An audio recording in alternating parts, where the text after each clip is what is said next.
with Innovation Showcase. We are so excited to have some awesome teachers here to share with you some of the great things that they're doing in their classroom.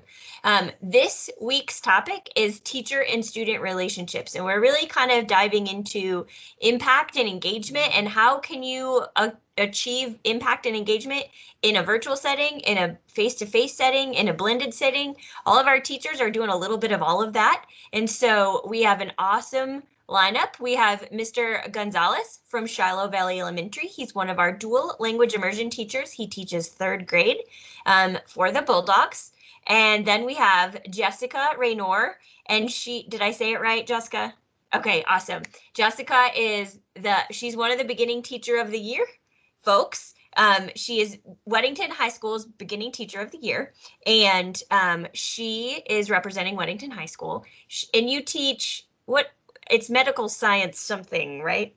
Sorry. Yeah, health science 1 and 2, and pharmacy technician. So yeah, that CTE realm. Yeah, health science CTE things is what I knew what it was. I just didn't know the technical titles. So thank you for helping me out with that.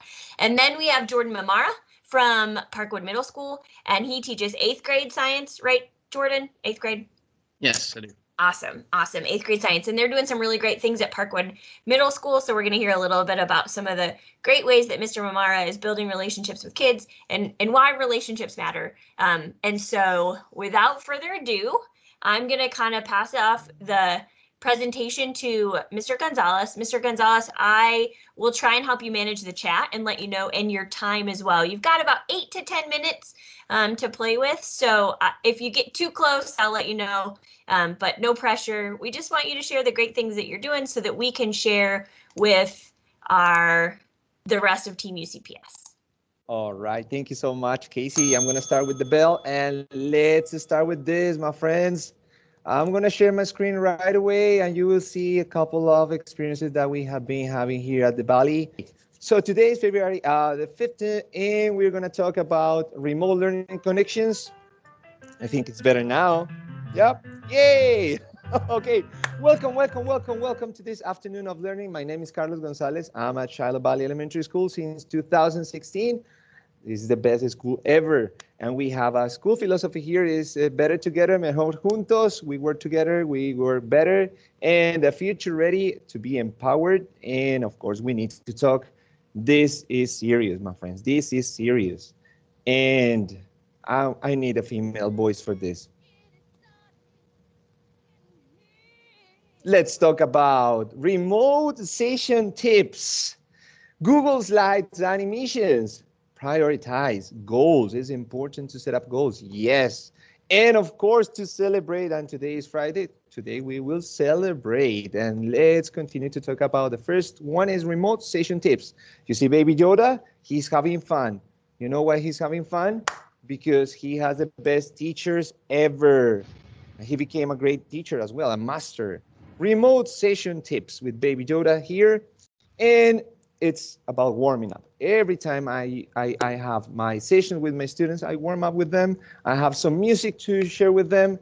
And here's the time where we got the energy, we got the power. So we need some power this afternoon. I know it's Friday at 2 p.m. You need some coffee? Okay, let's run with this.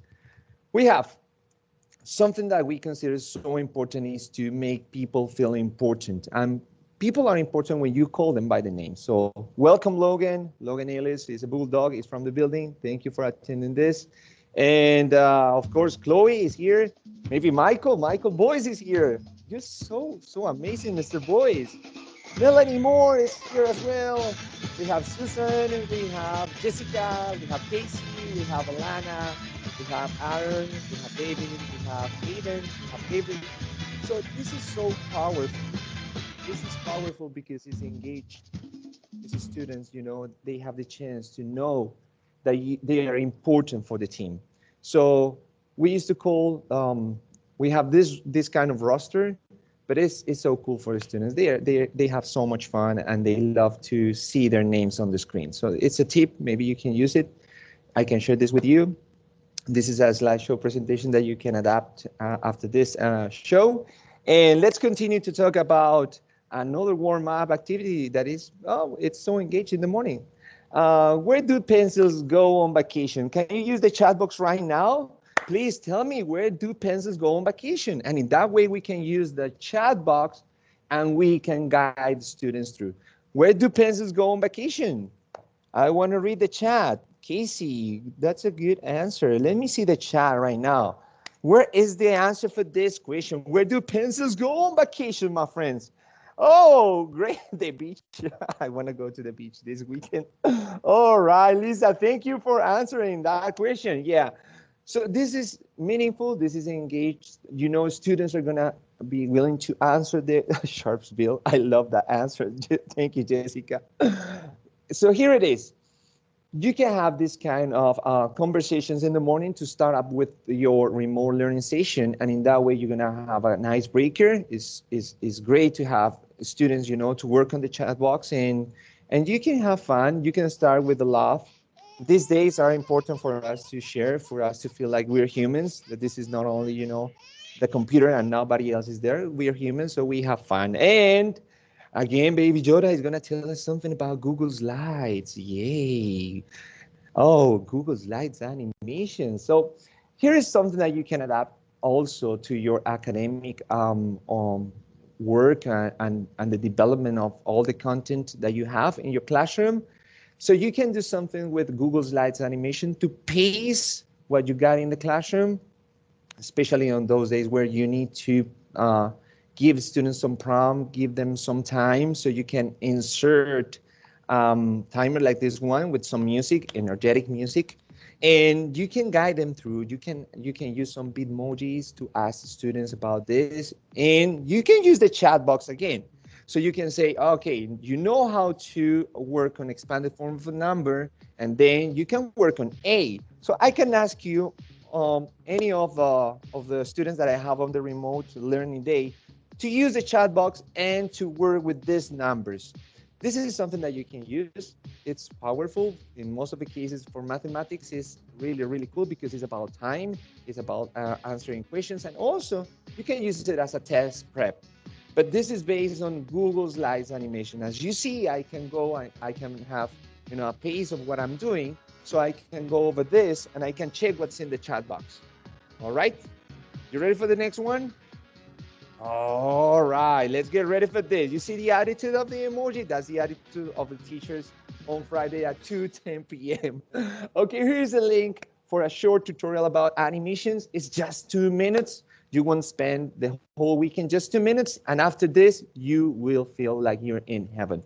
It's great. It's awesome. You will see how your lessons are going to be so smooth, and you will feel that energy for students to be engaged.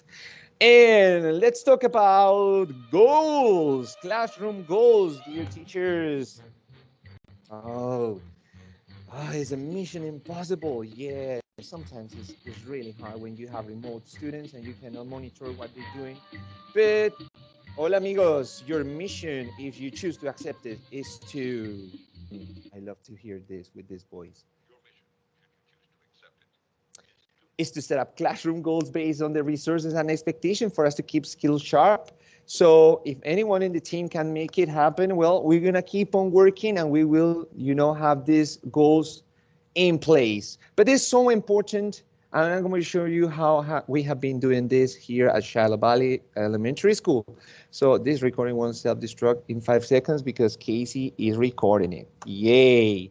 All right. So now, here is how it looks like. Here's a checklist. So students know clearly what to do on a daily basis. So they have different tools online and they set up classroom goal and a personal goal. So they have this clear. Well, the theme here is soccer because, well, I like a little bit soccer. But you see how the students are gonna be, you know, doing what they need to do on the right time. So here's a checklist. So they just check what they need to do daily, and it's really fun. The students, they got every single one. They work for a goal. They work to meet their goals, and they have something at the end of the week. And here's a thing. Here's important. Here's a habit. Is put first things first. So work, then play. because you will rock this, dear students, dear teachers. Use time wisely, no time wasters, prioritize goals, work with the schedule plan. So that's the checklist. And stay organized. And after you got this, you will be happy. You will be successful. So all these tips are good for students to know what to do at home, and also parents, because parents know the checklist and it's physical. They can see what students are doing. So if you see this checklist is on top of the computer, and they keep on checking what they have been doing at certain times of the day. So this is success. This is awesome. You can use this in your classrooms if you want to give the students, motivation to work towards. And here is something regarding to all those goals that they have.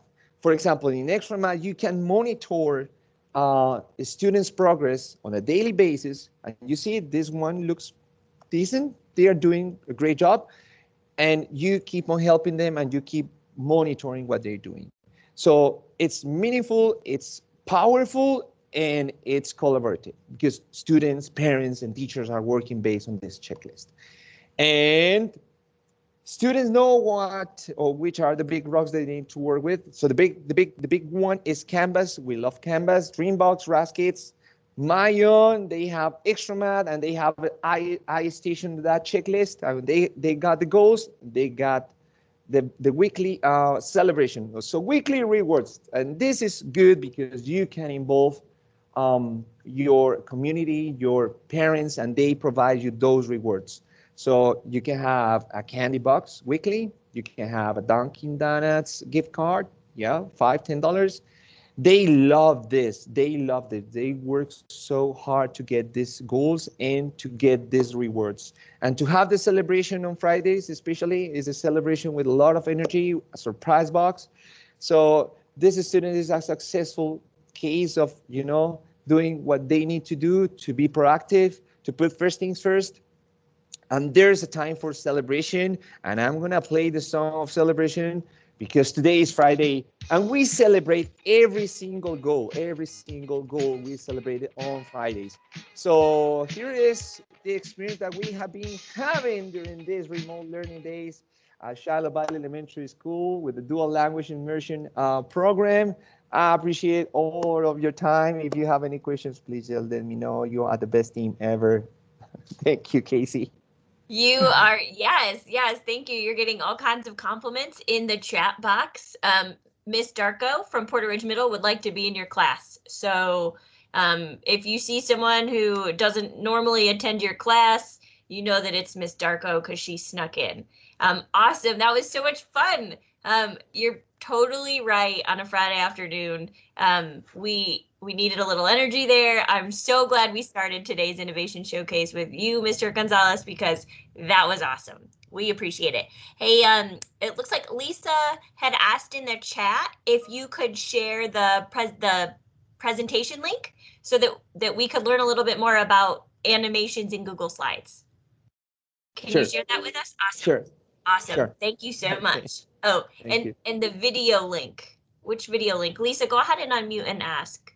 Oh, yeah. This is a video for how to do animations. Yeah, right? It was like he mentioned a 2-minute video. Yeah. And it was linked in the presentation, but you can't click on that from your computer, like from my computer. Right. I will share it right away with you. Thank you. Thank you, Carlos. How awesome. I'm so excited. I'm so energized. And I am very impressed you got everyone's name onto that soccer field. And that was some pretty good multitasking. So we appreciate it. Thank you so much. You are right. Shiloh Valley is better together. We are lucky to have you, and Team UCPS is so lucky to have you as part of our Shiloh Valley team as well as our DLI team. Thank you so much. All right, so now we are going to transition over to Miss Raynor from Weddington High School. Jessica, are you ready? I am. Well, thank you. Thank you, everybody, for having me. Hello. It's great to see all you. And as Casey said, I am new to the UCPS family. I'm a brand new teacher this year. And so I don't have as much experience. Mr. Gonzalez, that was fantastic. Your technology skills are way stronger than mine at this moment. So in regards to the topic of building our relationships with our students, mine's going to be a little bit more about discussing and just kind of going over some things I've acquired over my years. So being a new teacher, this is a new career path for myself. And I am, my background is actually, I'm a certified and licensed athletic trainer, which is why I'm a CTE teacher, teaching health sciences and pharmacy tech. That sports medicine and healthcare realm has been where I have been spending my time. And in regards to the tips and tricks I have acquired over my years that I've brought with me to the classroom and I'm trying to implement now that I've switched gears here, is things such as, let me just get my screen shared. I'm just gonna, it's more about just conversation and whatnot. So let me see here. Okay. That is so perfect. Perfect. Okay. So how do we build our relationships with our students? Well, everyone does it a little bit different. And again, being that I am in the high school setting, you know, mine, I feel personally, is a little bit more about keeping my kids engaged because they're teenagers. They would clearly rather just be sitting on their phone and hanging out at home playing video games. So how do I get them to want to be in my classroom and hanging out with me? So I'm, again, new to Weddington. So a lot of my years actually come from being an athletic trainer. And I spent 5 of those years at Union Academy Charter School. So these are just a couple relationships, kids I still actually keep in contact with because building relationships has been something that's been important to me my entire career. So in regards to, again, what I've been used to has been that athletic setting. So you see some words all over the screen: communication, trust, respect, you know, encouraging our students. Those are all things I feel personally have become a huge factors in how I decide to build relationships with my students, especially at the high school level. These young men and women are the ones we're getting ready to send to college and the workforce and possibly even the, you know, the military. So how do we make sure that they are ready for that? And especially from that high school level, you know, you got them as freshmen, a little nervous, you know, a little goofy and not sure about the world. And then you have them all the way up until they're a senior and time to graduate and okay, fly away. It's your turn. You go do what you got to do. And one of the big things I have found that help a student be able to get through those years and let them know that they can do it is communication, along with trust. And, you know, encouraging self-sufficiency and accountability. Being an athletic trainer, again, I have worked with many athletes where they've had season-ending career or career injuries, you know, concussions, ACLs, what have you. And I'm there to help them get through that. Well, we're there to help our students get through any academic challenges and even really the daily challenges. So why should they trust us? Why should my athletes have trusted me? You know, I had to help make sure they did the exercises correctly so they got back to their playing field. You know, if we have a kid that's failing, why should they trust in us that we're going to help them to get better than an F? And, you know, helping them understand that I'm here for them, letting them know I'm in their corner has been something I've found has built a strong relationship, as well as communicating, you know, especially at the high school level where our young men and women are, they communicate via text probably more than ever nowadays, you know, but communicating with them, obviously not through text message, but in general, letting them know you're there for them. I shared with my students both in the fall semester and the spring, the first day of class, that I'm an over communicator because I'd rather know more than not enough. So for one, I share that my door is always open to them, letting them know, especially being a brand new teacher on campus, you're welcome to come to me. I'm here to help you out in whatever way I can. Now, if it's in math or maybe, you know, Russian, not my strong suit, but I'll gladly help you however I possibly can. But letting them know I'm here for them and also expecting them and letting them know I expect them to communicate with me so that we have that two-way street. Any relationship is built off of communication. I think that's something we all know is a key factor. Teacher to student, coach to athlete, you know, mom to daughter, whatever have you. So letting them know they should, and I want them to come to me and talk to me is something I have also found is very important. Respecting the student, expecting them, of course, to respect us, respecting themselves, and of course their classmates, but also respecting them. You know, in that high school setting, you've got all these different things that they're interested in. They might have a part-time job, every social media outlet online nowadays. We have so many things, and letting them know, yes, we respect their interests, but also letting them know that they need to respect ours, especially when it comes to being in the classroom. Respect the fact that you're here to learn about health science and be a part of our class when you're in it.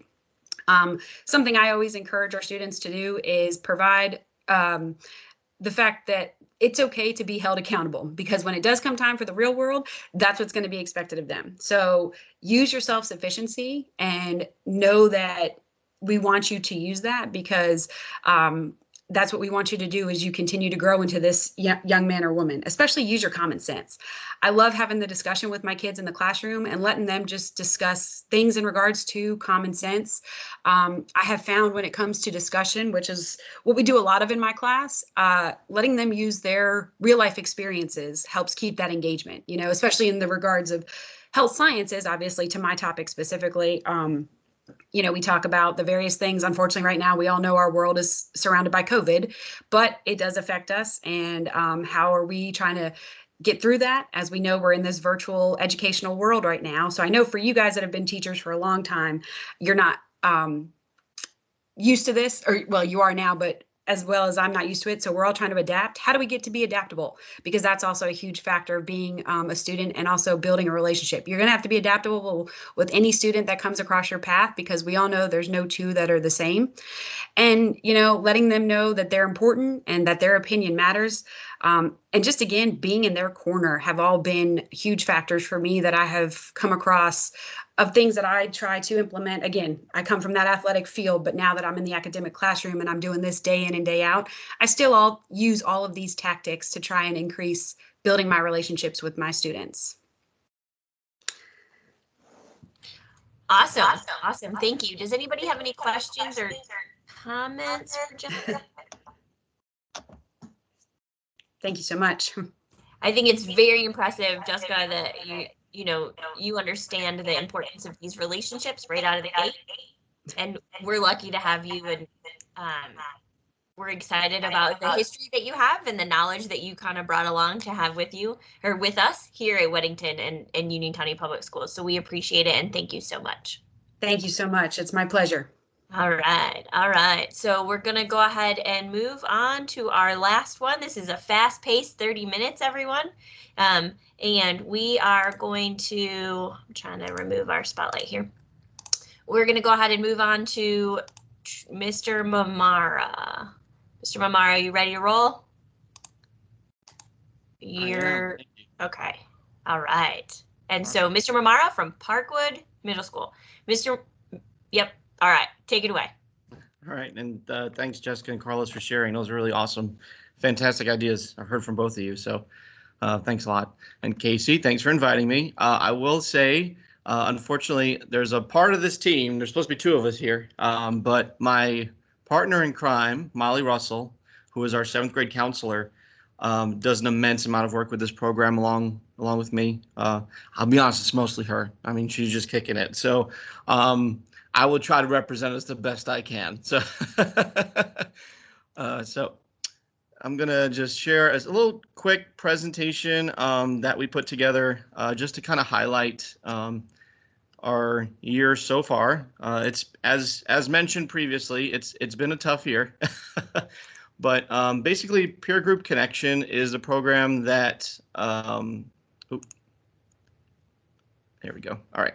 So Peer Group Connection is a program that was brought to us basically as a grant that we applied for, and it really focuses on building connections among students. Here you see different students who are part of our program from last year, but we were fortunate to have a video that was produced by UCPS that kind of goes over it, and it's in our students' own words. So I just want to play that for you just so you can see it.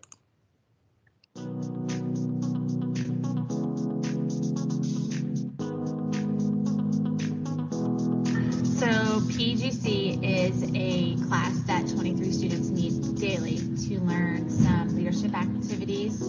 We go over skill building, asking open-ended questions, how to connect to kids, their peers. Hi, my name is Janaya Coburn, and I wanted to talk to you guys about PGC. And well, PGC stands for Peer Group Connections, and we're one of the only ones in Union County that is doing it.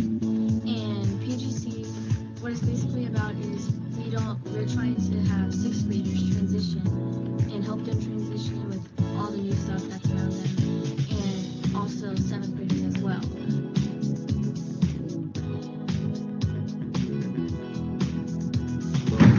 which is basically an opportunity for our 8th graders to shine. They get to go out within their pairs or triplets with a group of 6th graders, typically between 6 to 8 6th graders, and they form some relationships with them. They do some skill building activities, as well as the outreach. So the outreach itself is a lesson that's taught by the 8th graders that we've already modeled in our class. Typically it revolves around some type of skill.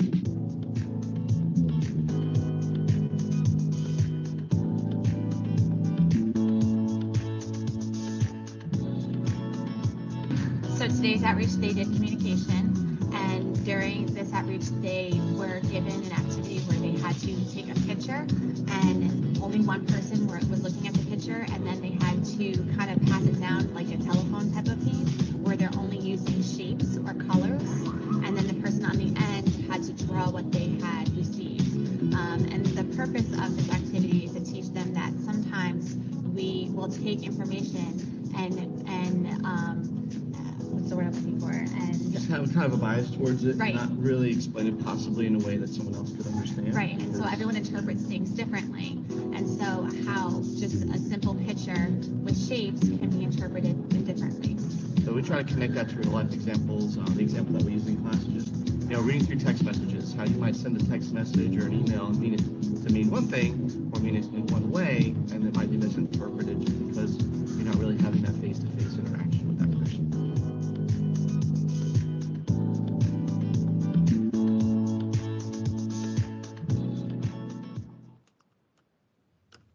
So All right. Jordan, before Yes. you roll into the next part, I do want to point out you have a question in the chat from Lisa Goodman. It says, so the 8th grade mentors teach the lesson or to individual groups of students or classes? Yeah, so that's a fantastic question. Let me go back to my slides here. Okay, so essentially what happens is there are a set of, let me click on this. All right, so there's a set of what we call outreaches. And basically these are lessons focusing on one of the goals of either developing identity or communication or leadership that me and Miss Russell kind of teach the 8th grade peer leaders. We kind of model that, go through it with them, and just see what questions they have, kind of reflect on how they felt during that whole presentation. And then they have some time with their partners to figure out how they want to present that information to their 6th grade members. So each pair of 8th graders has a group of about 8 to 10 6th graders that they go and visit every week. And they teach them one of these lessons that they initially experience with me and Ms. Russell under our supervision.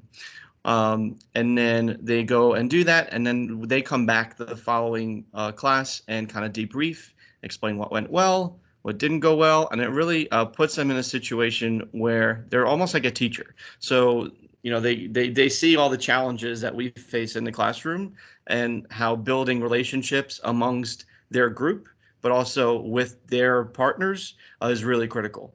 And just understanding how critical communication is part of that. And then basically we continuously do that every week. These are just some pictures from last year's groups, as you can see, pre-COVID. So everyone's typically in a circle. They're talking to each other and sharing information. And there at the bottom, you see kind of our first time that our 6th graders got to meet our 8th grade peer leaders. So it's all about sharing experiences and growing together over time. Initially, those first couple meetings are obviously a little rough as you get to know each other. But as the meetings go on, they really develop into a family. And I mean, it's pretty incredible experience. As this is kind of like what it looks like in terms of staff members. So there's quite a few staff that are part of it. So me and Miss Russell are the advisors. Miss Hinson is our assistant principal that's kind of in charge of it. And there's a bunch of staff members throughout the school who also are ambassadors. So as these students go out and teach the lesson, they're in a teacher's room, and that teacher ambassador, their role is not to interject into the lesson at all. Obviously to make sure that they're in a safe learning environment, but it's really on the 8th grade peer leaders to teach that lesson and to develop that community within that class that they create. So and then the ambassadors kind of give us feedback on areas that they're noticing, whether they're really doing well and where are some areas that they can improve in.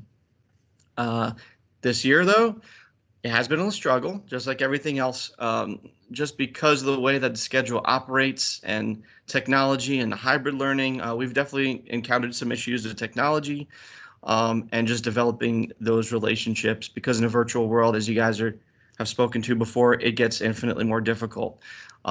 What we've developed, our final solution to this is we essentially have 3 different groups of peer leaders. So some of them are targeting our Monday, Tuesday homeroom classes. Some of them are targeting our Wednesday and Thursday homeroom classes. And we actually have 3 students who are our virtual land experts. So they're hosting sessions with students who are strictly online. So they understand the struggle that they're going through in their remote world, so they can really speak to that. And instead of following a really rigid, focus on different lessons that they were supposed to be learning every single week, we've actually given them a lot more freedom to select lessons from the plethora of curriculum that we've been given to match the needs that they're hearing from their 6th grade students and teachers. So they really are kind of working independently, developing those lesson plans, but every week we still come together and debrief and have some real talk about what went well and what didn't go well. And those similarities are there across the board, regardless of the lesson that they're teaching to their 6th graders. But it also has a great impact with the 6th graders, because they really want to come and see their 8th graders and they miss them when they're not there. So it's really awesome to see that happen. So that's kind of what's going on here. Here's one of our debriefs from last week that you can see on the screen. So it's a little bit slower paced this year, but they're still providing those sessions to develop community with their 6th graders. And where do we go from here? We're just really trying to keep plugging away at that same idea, ensuring that these kids want to come to school. We're seeing that blossom now with our 8th graders, but also with our 6th graders, which is so critical in middle school because it's a really scary time. So having those 6th graders know, there's kids here that want to see you, and there's 8th graders here that have your back.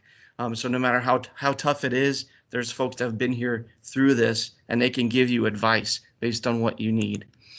And that's from last year, but hopefully we can get to that again. So you can see the relationships that they develop with each other, and they're students from all different backgrounds, abilities, and everything. So we try to pick as most diverse group that we can. And that is it. So awesome. Awesome. Does anybody have any other questions for Jordan? You could either unmute and ask, or you could drop it in here. So it looks like Ms. Podgorny says, have we seen that perhaps middle schoolers are struggling most with the new learning format and online instruction? What do you think, Jordan? That's a great question. Middle school is, I gotta say, one of the most diverse environments that there probably is, because I can speak to Parkwood, and I can speak to middle school in that. I mean, we have students who, live out in the sticks, and unfortunately getting internet access is really, really difficult for them. And, engaging in the virtual world when that's such a huge issue, it's really debilitating. But then we also have students who are able to come to school and engage in lessons. So I would say that, yeah, middle school is really tough because you have all these challenges that they're going through. Plus, I mean, just the age itself is always difficult. So, yeah, because parents want to start releasing that responsibility onto their kids, but they're not really sure if they can handle it yet. So, yeah. Yeah, absolutely. And middle school is a different place than it used to be. I mean, pre-pandemic, middle school is different than it was when we were there. So what better guidance to have than an 8th grader, I think. That's awesome. Jordan, I have a question. Are you guys using some sort of curriculum or guidance, or what are you using for your to frame your outreaches and kind of select what those topics are? Sure. So this program was created by the Center for Supportive Schools. So they've been doing this for decades, since the 80s. But we're, I think, the 3rd middle school in the state to be implementing this program. There is also a high school program for this. So the high school program will be similar, but it's freshmen who are guided by seniors. But it's all about that mentorship. And there are, Lisa, I can get you some information. I'm not sure about the curriculum itself, but I can definitely get you information about that. I can send that to Casey, I guess, if she wants to send it out, or. Yeah. When I edit this video, I can add it to the video. so Awesome. that you can pull off that, just like I will with the YouTube video for slide animations. Awesome. Thank you for sharing with us, Jordan. We are so excited about the work that you guys are doing. I know that it has been a highlight for your students as well as for you guys as the advisors and your teachers. And it'll be interesting to see these students as they transition. And I wonder if your 8th graders who were 8th graders last year will end up being leaders, helping just naturally in the high school when, you know, there's new freshmen and things like, or if they'll reconnect with these students when they become freshmen and kind of help guide them. That'll be interesting to watch over time. We hope so. Yeah, awesome. Well, thank you so much for sharing with us today. And thank you back to Carlos and Jessica for kind of sharing. I think, guys, it's so important, and you all know this. You wouldn't be here if you didn't know this, but teaching is hard, and being a kid is hard, and so we're all kind of navigating this together, and that is on top of a pandemic. And so we need to lean on these relationships that we build with students, that we build with each other, that students build with each other, more than ever, because there's not a day that goes by that we don't have to overcome something, and we have to overcome it together. So I appreciate you all kind of sharing the great strategies that you had today. And I hope that we can continue learning together, and sharing great ideas through the Innovation Showcase. I do want to share with you that we have next week, we will have a live session. Our live session is on building relationships with students, and it models a lot of the content that was in the module that we released this week. So we released a module in our Canvas courses about student-teacher relationships. You can go in there and check that out if you're interested. You can also join us next Friday, and the links are all in the same place. I'll put the link here in the chat, but it's at the bit.ly is UCPS Remote Learning. You can get all the links to join all of the Innovation Showcase, to get the modules, to get to the live events, but we have a live event scheduled. And I think Lisa's not here, but Lori, I think you can help me. Is it 1 o'clock for elementary and 2 o'clock for middle high? Yes. Lori did hers last week, and we have recorded those sessions. If you missed those live sessions, there were some really great strategies in that. I am working on getting those produced and linked to that same document that will, so you can go back and see her live event. So we're trying to mix up she did an amazing job last week, Lisa Goodman. We're trying to mix up some of our modes of professional development. We want you to connect with each other. We want you to connect with us, and we want you to have access to resources when you have time to do that as well. So we're trying to kind of cover all 3 areas. The Innovation Showcase is really you guys connecting with each other and sharing ideas. So we hope to continue to do that. Some really important topics that help kind of just grow our impact and engagement in the 2nd semester. So if nobody has any questions, I'm going to go ahead and stop the recording, and we will see you guys in a couple weeks. We have another Innovation Showcase live, but we'll record this and post this on that same page.